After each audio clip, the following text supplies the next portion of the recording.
are you able to just get in code applying, or like what do people do now to like get those big companies in their resume? So I mean, I got my job from cold applying, but this was back at the beginning of the pandemic, 2020. So things have just completely changed, the last few years, even the last 2 years in tech. So I would say you definitely have to be strategic.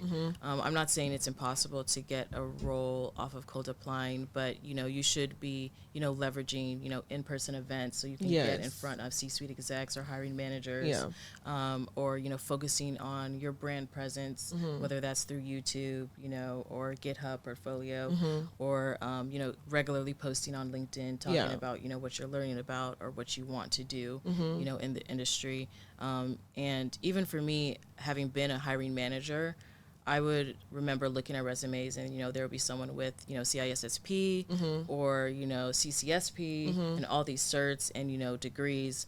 But when it came to the interview, they couldn't tell me exactly what they've done. So it's just like, okay.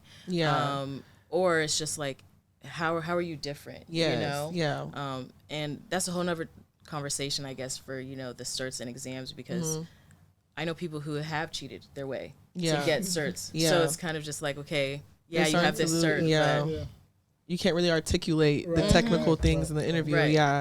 And like nowadays, do you think certs, masters, higher education, do you feel like it still holds value? Do you think people should still invest a lot of money into those things, or what do you think people should well, I guess the question is, does it hold value, and if not, what should people invest their money and time into instead?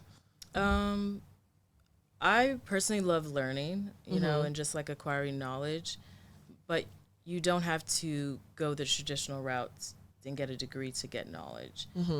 So I would say if you are paying for the degree, you should probably invest your money somewhere else.